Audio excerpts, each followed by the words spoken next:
حمد الله حسين من درباسية، صديق الأستاذ علي كولو. وصلتني روايته الثلاث وجهوده مشكورة بنوصله لي لهون على الدرباسية.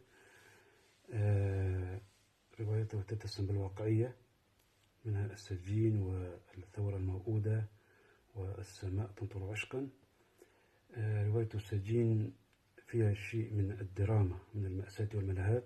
حالة الوالد السجين الذي ضحى من أجل مبادئه في سبيل قوميته ودخل السجن، وحالة الأولاد العصاميين الذين سدوا فراغ غياب والدهم في السجن، إلى جانب حالة الحب التي وقع فيها الشاب جوان ابن السجين، وحبه لفتاة من غير دينه، وهذا الذي شكل الصدمة فيما بعد في حياة جوان. هذه العادات والتقاليد حسب العرف الدارج في المنطقة وفي أي مكان، الذين يكونون من غير معتقد قد لا يكون هناك تزاوج بينهما.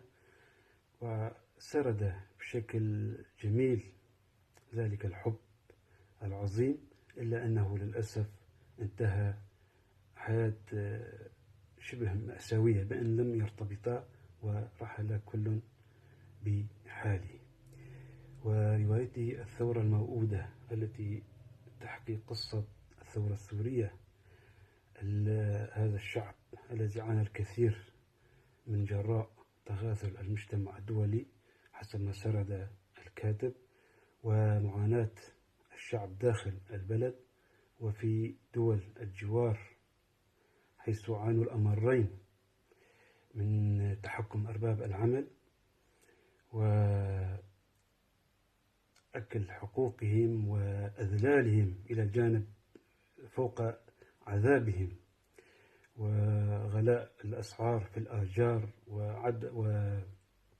وحتى قلة الأجر للعامل. لكن هذا دفع بأن تكاتف، حيث سرد الكاتب بشكل جميل، تكاتف الشعب السوري خارج في دول اللجوء، كل من محافظة تكاتفوا، عاونوا بعض، ساعدوا بعض، سردها بشكل جميل. وإلى جانب هناك أيضا مأساة حتى حياة المواطن السوري للأسف في رحلة الغرق في البحار لكي يصلوا إلى دول أوروبية. فصلها بشكل رائع، وللأسف أنه كان واقع، ورغم مأساتها كان واقع. ثورة والرواية الثالثة السماء تمطر عشقا، ذلك الحب الجميل الذي ينمو رويدا، ينمو كل يوم. هذا الحب ينمو كل يوم بين الجار والجارة، حب نقي لا فوارق في الحب.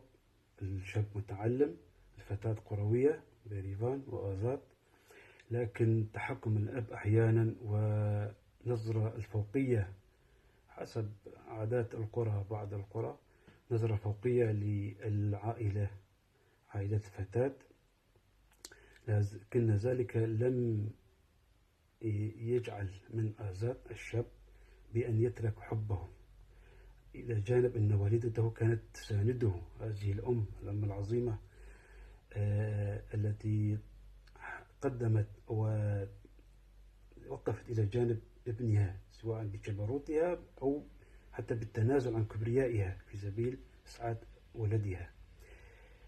رواية جميلة.